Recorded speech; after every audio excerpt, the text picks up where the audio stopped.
Jauh sebelum ada Lord of the Rings karya J.R.R. Tolkien pada tahun 1950-an atau The Chronicles of Narnia karya C.S. Lewis pada tahun 1950-an juga, atau bahkan yang jauh lebih modern yang mungkin lebih populer untuk para Gen Z sekalian, Harry Potter karya J.K. Rowling pada tahun 1990-an, ada satu novel yang menurut gua sangat-sangat layak untuk diperdebatkan sebagai GOAT, greatest of all time dalam cerita fantasi, The Wonderful Wizard of Oz karya L. Frank Baum tahun 1900. Buat gua gini, salah satu indikator di mana sebuah cerita bisa dikatakan sebagai GOAT, greatest of all time adalah timeless. Ya, 3 cerita tadi, Narnia, Lord of the Rings, Harry Potter, ya itu bukan cerita yang bagus lagi, itu cerita yang luar biasa bagus. Tapi The Wonderful Wizard of Oz menurut gua udah lebih terbukti gitu, dengan bertahan lebih dari 1 abad, 124 tahun dari tahun 1900, dengan total 25 adaptasi yang dihasilkan, dan itu pun yang minimalnya gitu, bahkan bisa lebih banyak dari 25. Mulai dari film bisu lah, film Disney, sequel dari Wizard of Oz di mana Dorothy masuk rumah sakit jiwa, cerita yang dark banget, anime dari Toho, bahkan sampai Tom and Jerry sekalipun, yang secara mengejutkan ketika gue bahas di Old But Gold Wizard of Oz, film tahun 1939 yang menurut gue itu adalah adaptasi terbaiknya sampai sejauh ini. Ketika gue bikin video Old But Gold itu, gue perhatiin di kolom komentar banyak banget yang baru tahu Wizard of Oz itu taunya dari Tom and Jerry, gak pernah ngelihat cerita aslinya, gak pernah nonton film-film yang lain live actionnya, cuma tahu dari Tom and Jerry. Ya typical Gen Z lah ya, biasa.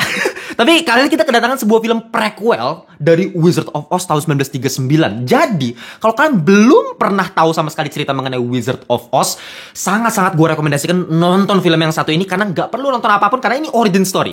Jadi sangat-sangat enak untuk ditonton. Mungkin kalau pengen memperdalam konteksnya, nonton Old But Gold yang udah pernah gue buat ya.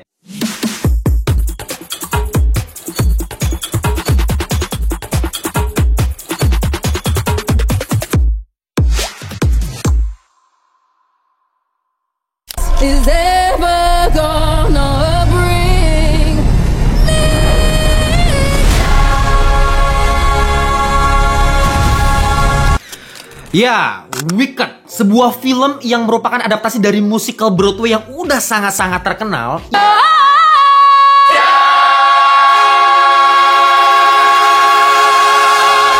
yang menceritakan origin story dari salah satu villain paling ikonik sepanjang masa, The Wicked Witch of the West. Now fly! Fly! Gue yakin akan ada banyak sekali di antara kalian, terutama yang Gen Z. Bang, lu kenapa sih ngomong Gen Z mulu, Gen Z mulu? Karena saya representasi dari Gen Z. Gue kan kelahiran 2001 ya. Jadi gue paham banget teman-teman gue ya Gen Z juga gitu. Yang dimana ketika gue tanya teman-teman gue mengenai Wizard of Oz, gak ada sama sekali yang nonton Wizard of Oz klasik tahun 1939. Itu udah bukan eranya lagi, dan semua orang nontonnya versi Oz the Great and Powerful pada tahun 2013. Ya, James Franco, filmnya Sam Raimi itu. Itu yang mungkin kalian akan lebih tahu tuh. Dimana kalau kalian nonton film tersebut, ya cerita mengenai Wicked Witch of the West ini beda gitu. Ya di situ kan karakternya Theodora ya, yang berubah jadi hijau gara-gara makan apel yang dikasih sama saudarinya tuh, Wicked Witch of the East gitu kan.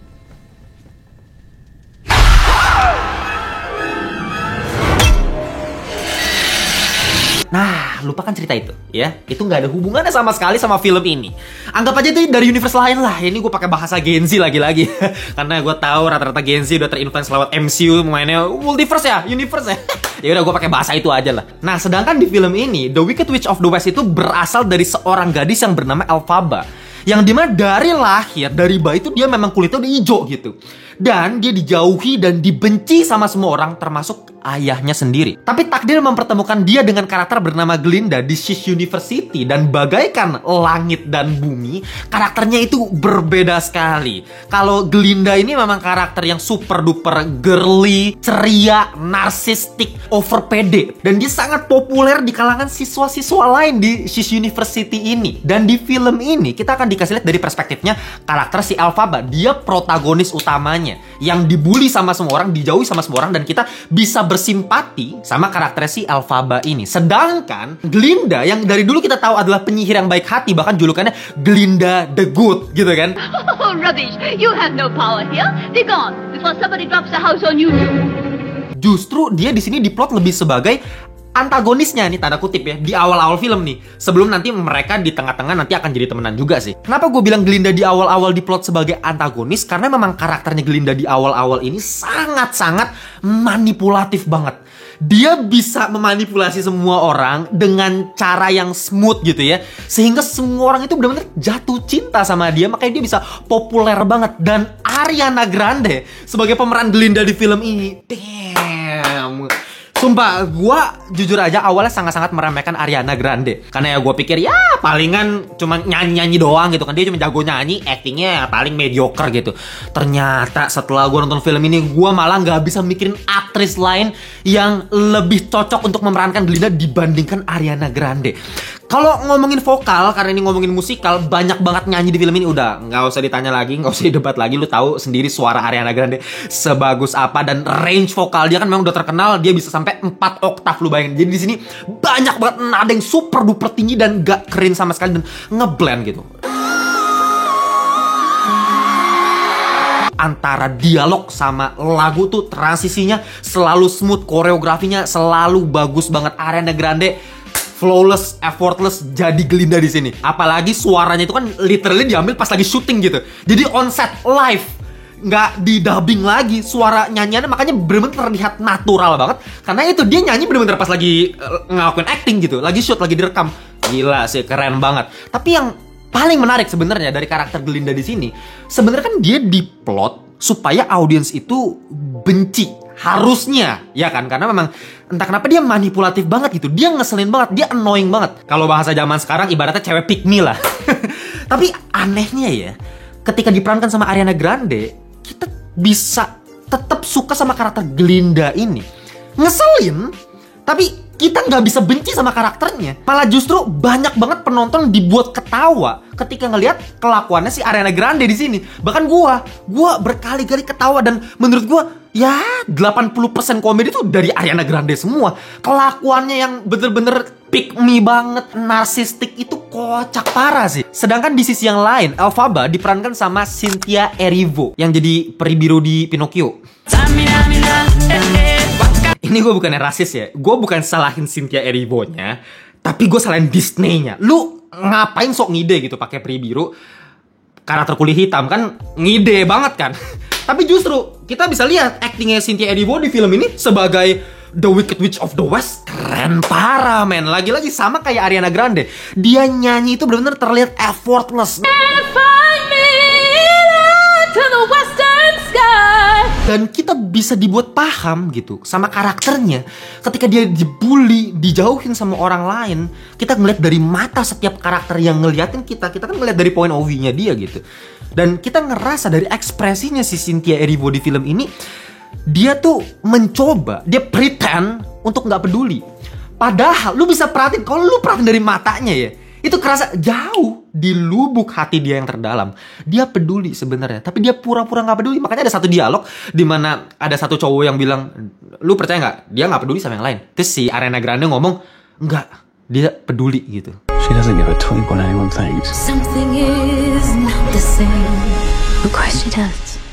Itu ngejelek tuh, itu nusuk banget. Dan titik paling emosional dari film ini adalah ya Dancing Through Life ya. Ya kalau kalian yang udah nonton Broadway-nya, mungkin kalian bisa tulis di kolom komentar seperti apa, apakah ada perubahan atau seperti apa. Cuman ya di sini musikalnya ditambah moment of silence. Gue inget di tengah-tengah tuh bener-bener hening.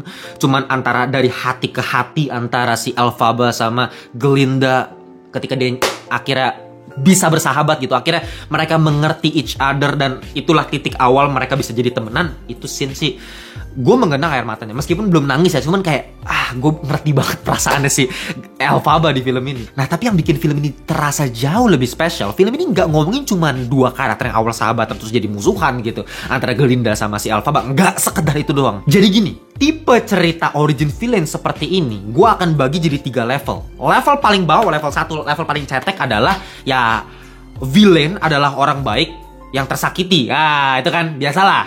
Udah standar. Nah level kedua menurut gue, ketika ada pertemanan antara seorang villain dan seorang hero yang awalnya mereka bestie mungkin, tapi ternyata ada villain yang mereka temukan, musuh yang lebih kuat. Jadi ada perbedaan pandangan antara kedua karakter ini terhadap villain yang mereka harus hadapi, sehingga terjadilah perpisahan tersebut yang menjadikan yang satu jadi hero, yang satu jadi villain. Nah, itulah udah biasa lah X-Men First Class, Charles Xavier sama Eric Lancer ya kan, atau misalnya Transformers One yang baru gue bahas kemarin, ceritanya kayak gitu. Nah, tapi film ini this is something different. Ada subplot yang dimasukin, di mana di dunia Oz ini kan ada hewan-hewan yang bisa bicara.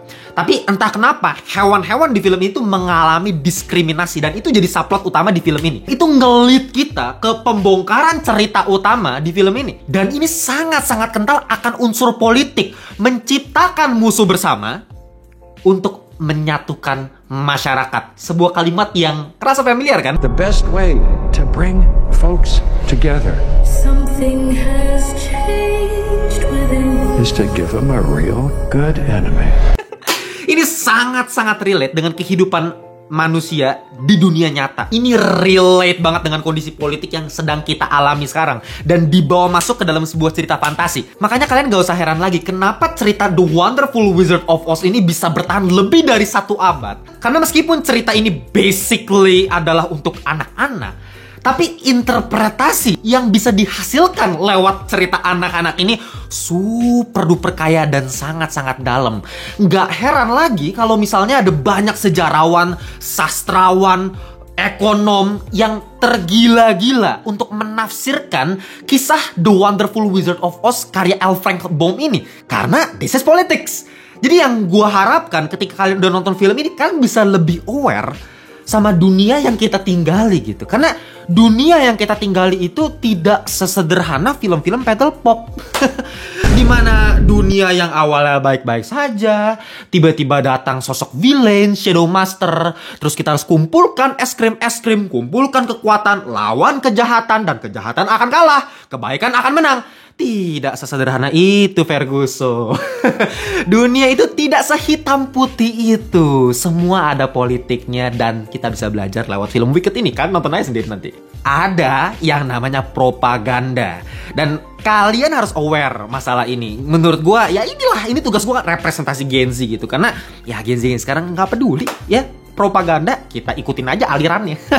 Ya kan? Akibatnya apa? Lu nggak tahu di balik ini semua ada apa gitu loh. Nah, kalau kalian perhatiin judul dari film ini kan Wicked Part 1. Ada part 1-nya, berarti ada part 2-nya. Kemungkinan katanya bakal ada di tahun depan. Gue juga nggak tahu juga sih. Cuma, ya meskipun ini cuma di satu bagian, tapi durasinya kalau kalian cek berapa? 2 jam 40 menit. Bangsat.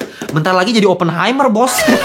Ya, gue jujur aja ya, mulai di setengah jam bagian akhir, gue mulai kecapean. Mulai terlalu lama, musiknya apalagi di bagian akhir itu beruntun pas masuk Defying Gravity. Jadi di 30 menit akhir tuh memang kita nggak dikasih nafas sama sekali, bener-bener musik beruntun, nyanyi terus. Dan menurut gue, ya buat gue pribadi ya, itu agak kepanjangan sih. Meskipun sampai ke bagian akhir, klimaks akhir tuh dapet. Jadi kalau misalnya film-film lain yang part 1, part 2, kayak misalnya Harry Potter, Deathly Hallows part 1, part 2, atau misalnya Mockingjay, Hunger Games kan, atau misalnya Mission Impossible Dead Reckoning, atau Spider-Man Across the Spider-Verse, ya rata-rata biasa kalau film part 1, part 2 kan, part 1 itu bakal cliffhanger gitu. Jadi kayak nanggung gitu. Kok tiba-tiba selesai nih filmnya. Nah, biasa kelemahannya di situ. Jadi kayak susah berdiri. Kayak Across Spider-Verse itu filmnya harusnya perfect, masterpiece. Menurut gua harusnya gak ada kelemahan kecuali endingnya, karena memang nanggung kan. Nah, ini menurut gua klimaksnya dapet gitu. Meskipun part 1, tapi that's the climax menurut gua. Udah selesai. Apalagi scene terakhir tuh bikin merinding gitu. Scene terbang,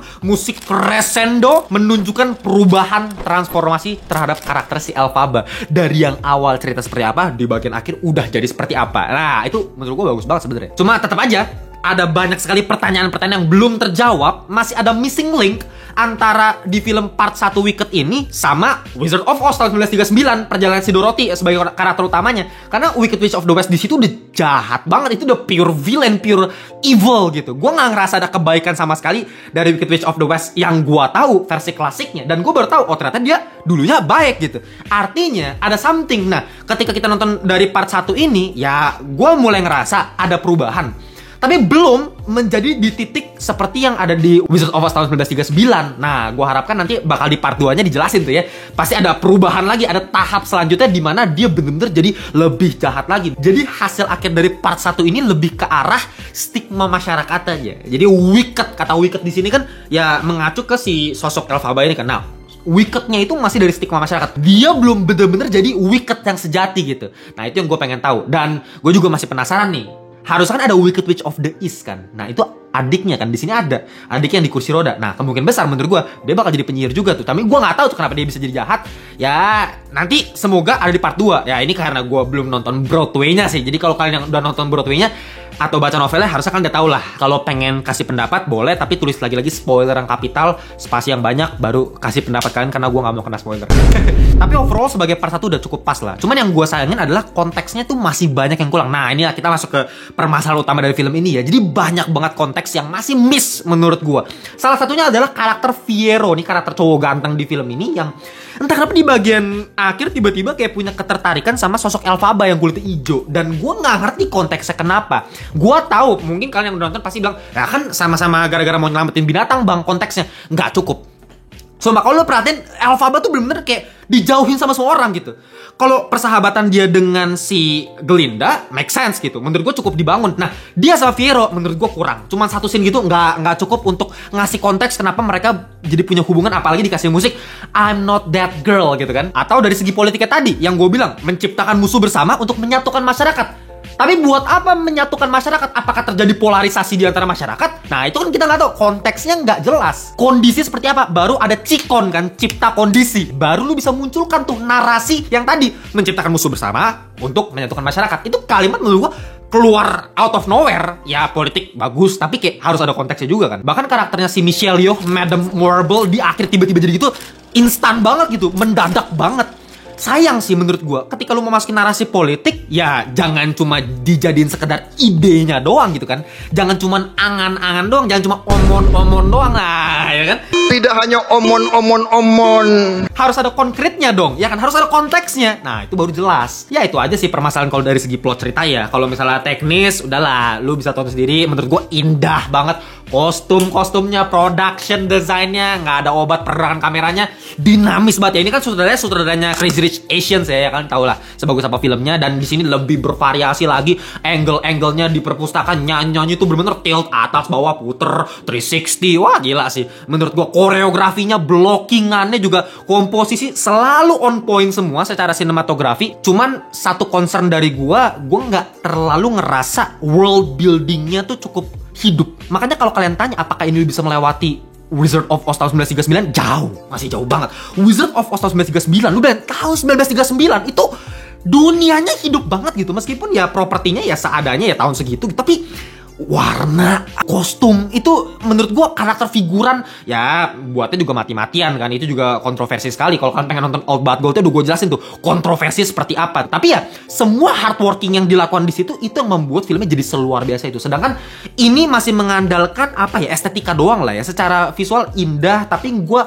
nggak ngerasa orang-orang yang ada di latar belakang tuh kehidupan di dunianya Oz ini nggak hidup sih. Literally masih theatrical. Jadi set-setnya memang dibangun bagus, tapi entah kenapa gue ngerasa kayak ya udah ini cuma buatan gitu, nggak nyata aja. Contohnya kalau misalnya lihat Harry Potter itu kan kurang nyata apa, itu tuh realis banget. Bahkan ya aduh gue pengen ke Hogwarts gitu. Semua orang bilang gitu kan, karena ya kita kira Hogwarts nyata gitu, karena emang seluar biasa itu world buildingnya. Nah itu yang kurang sih di sini. Kalau lu tanya keren-kerenan mah udah keren mampus gitu. Apalagi Wizard of Oz-nya gue suka banget, nggak cuma pakai hologram kayak di film-film yang lain yang sebelumnya. Ini pakai kayak semacam robot kepala gitu kan, anjing keren banget kayak Dr. Doom gitu kan topengnya. Itu suara, sound design cakep banget ya. Oke, kalau kalian tanya final score yang bisa gue kasih untuk film ini, gue akan kasih 8,5/10 alias cakep. Masih ada banyak kelemahan yang gue temui, tapi ini sangat-sangat entertaining untuk ditonton. Jadi buat kalian yang belum nonton film-film Wizard of Oz lainnya, wajib nonton film yang ini buat mengenal dunia Oz ini. Oke, kita jumpa di video berikutnya. Bye-bye semuanya.